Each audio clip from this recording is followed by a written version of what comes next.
Hello everyone, welcome to our channel Success Edutech. I am Prashant Jadhav.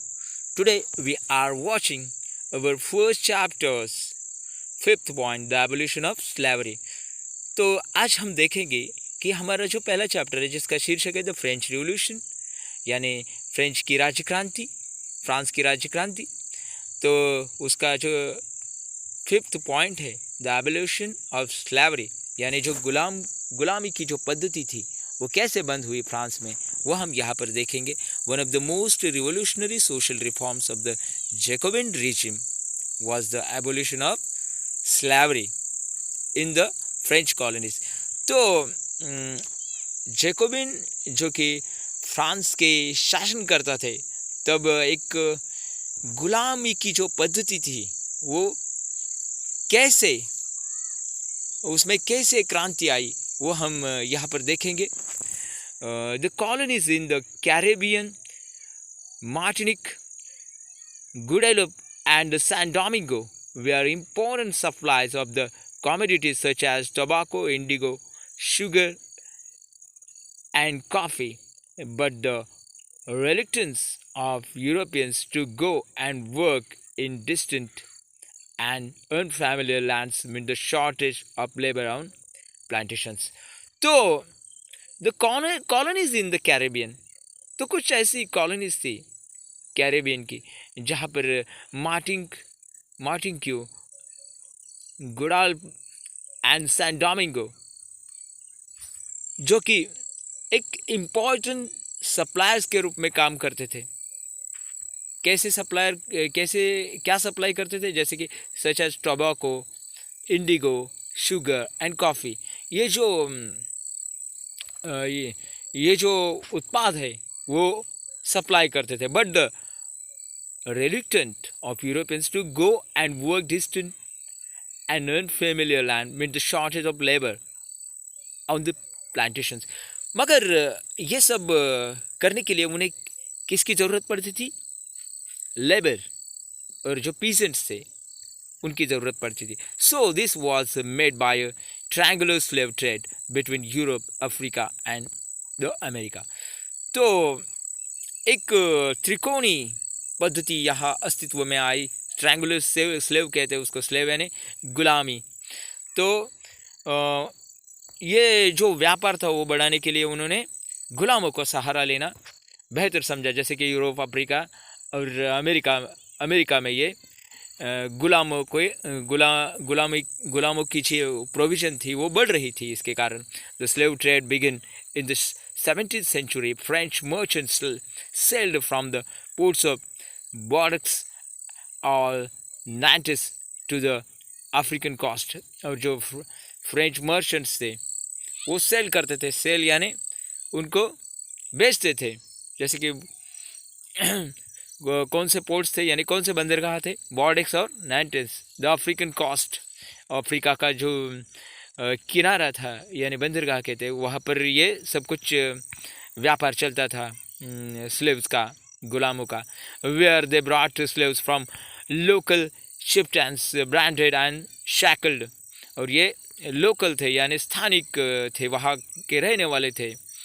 और the slaves were packed tightly into the ships for the 3-month-long voyage across the Atlantic to the Caribbean.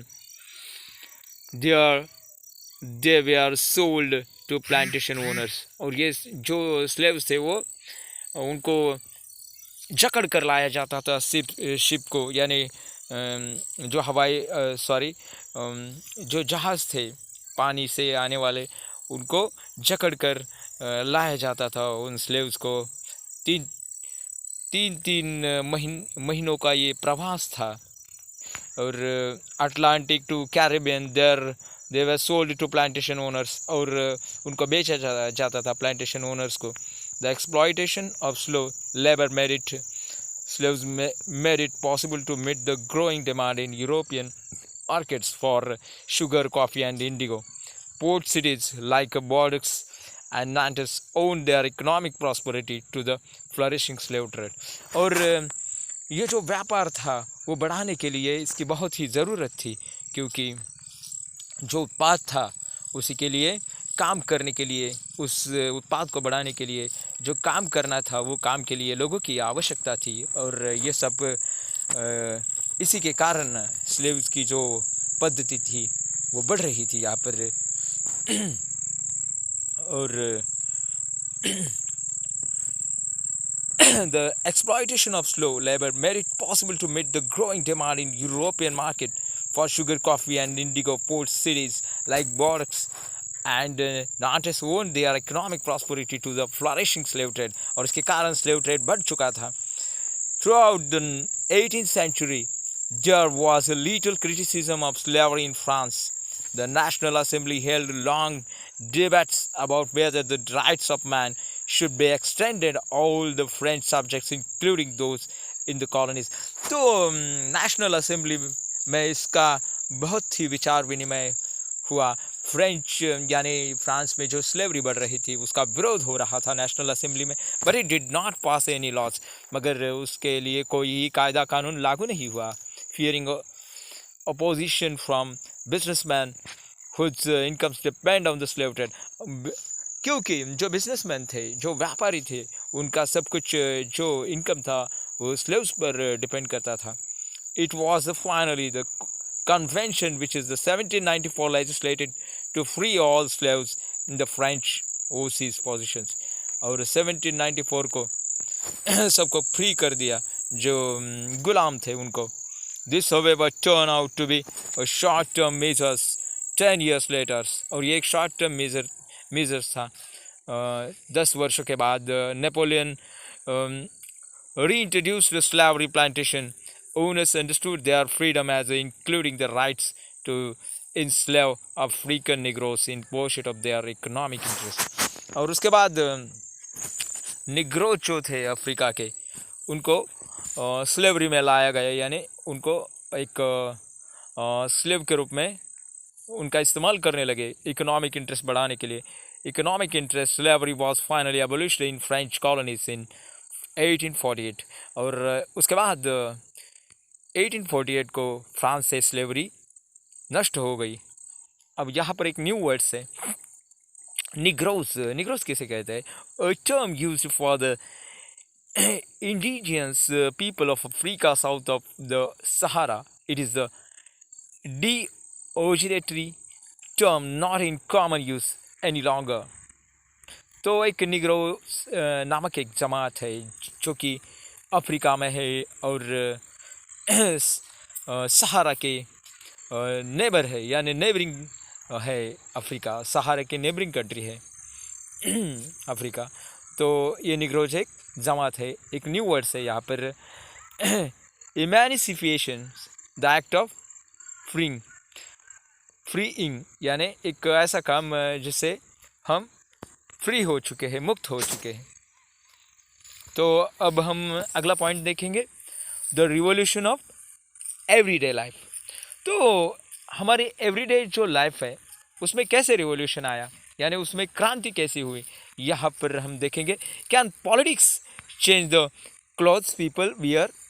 क्या politics change कर सकता है लोगों का रहन सहन, सब कुछ? द लैंग्वेज दे स्पीक और द बुक्स दे रीड, यानी हम जो कुछ पढ़ते हैं लिखते हैं सब कुछ चेंज करता है politics. The years following 1789 in France saw many such changes in the lives of man, women and children. मगर 1789 के बाद फ्रांस में बहुत सी जो चेंजेस आ चुकी है इसके कारण, पॉलिटिक्स के कारण। The revolutionary governments took upon themselves pass laws would translate the ideas of liberty and equality into the everyday practice. और फ्रांस की जो ये क्रांति है उसने सब कुछ चेंज कर दिया है। बहुत से तत्व हमें दिए हैं, बंधुता, एकता, समानता जैसे बहुत से, यानी हमें उन्होंने प्रदान किए हैं। One important law that came to the effect soon after the storming of the Bastille in the summer of 1789, और ये जो बास्टिल की कथा है आपको पता ही है स्टोरी, जो कि जुल्मी राजा का जो केंद्र था बास्टिल प्रिजन, उसको नष्ट करके राजा को भी उन्होंने ख़त्म कर दिया। एक स्टोरी है आपको पता है, was the abolition of censorship in the world region in return material, cultural activities, books, newspapers, plays could be published or performed only after they had been approved by the censors of the king. और ये सब कुछ उन्होंने कैसे किया, वो उन्होंने लिखित रूप में दिया है वहाँ पर फ्रेंच की जो ऐतिहासिक घटना है उसमें. Now the Declaration of the Rights of Man and Citizen proclaimed the freedom of speech and the expressions to be natural right. Newspapers, pamphlets, books and printed pictures flooded the towns of France, from where they traveled rapidly into the countryside. हमें सब कुछ यह दिखेगा कि क्या France में revolution हुआ है. जब हम वहाँ पर घूमेंगे तब पता चलेगा, यानी कब हम वहाँ पर ट्रैवल करेंगे तब हमें समझ आएगा. They all described and discussed the events and changes taking place in France. Freedom of the press also meant that opposing views of events could be expressed. Each side sought to convince the others its position through the medium of print. Plays, songs and festive positions attracted large numbers of people. और इसी कारण French की जो राज क्रांति है इसके ओर सभी लोग अट्रैक्ट होते हैं, क्योंकि क्या कर सकती है जनता, क्या कर सकते हैं लोग यदि जुल्म में सत्ता हो, कैसे ख़त्म कर सकते हैं. ये सब कुछ हम फ्रेंच की जो रिवॉल्यूशन है उसे समझ सकते हैं और उससे हमें सब कुछ पता चल सकता है. This was one way that could grasp the identity which ideas such as liberty or justice that political philosophers wrote about the length in text which only a handful of educated people could read. और ये सब कुछ जो शिक्षित है वही समझ सकते हैं कि क्या है ये. तो हम यहाँ से एक कंक्लूजन निकाल सकते हैं, एक अनुमान निकाल सकते हैं. वो कौन सा है? In 1804 Napoleon Bonaparte crowned himself emperor of France. तो 1804 में नेपोलियन ने अपने खुद के यानी खुद पर विश्वास करते हुए एक फ्रांस का एक राज्य बनाया था खुद के बलबूते पर. He set out the conquer neighbouring, और बहुत लोगों को नेबर की जो कंट्रियाँ थी उनको हरा कर अपना ये राज्य बनाया था, उन पर कब्जा किया था. Dispossessing dynasties and creating a kingdoms where the placed members of his family. Napoleon saw his role as a modernizer of Europe. और उसने देखा कि यूरोप कैसे मॉडर्नाइज हुआ है. He introduced many laws such as the protection of private property. और बहुत से लॉज उसने बनाए, यानी प्राइवेट प्रॉपर्टी का जो लॉज है, प्रोटेक्शन यानी उसकी सुरक्षितता कैसे करनी है, वो एक लॉ उसने बनाया. And the uniform system of the weights and measures provided by the decimal system. और बहुत से डेसिमल सिस्टम क्या है, उसके बारे में कौन से कायदा कानून है, सब कुछ उसने उस वक्त यानी डेवलप कर दिया था. Many saw Napoleon as a liberator who would bring freedom for the people, but soon the Napoleonic armies came to the viewed everywhere as an invading force.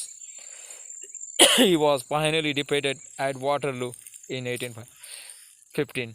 तो इतना सब कुछ करने के बाद क्या हुआ लास्ट में 1815 में नेपोलियन वाटरलू के युद्ध में परास्त हो गए. और many of his measures that carried the revolutionary ideas of liberty and modern laws to other part of Europe and had the impact on people long after Napoleon had left.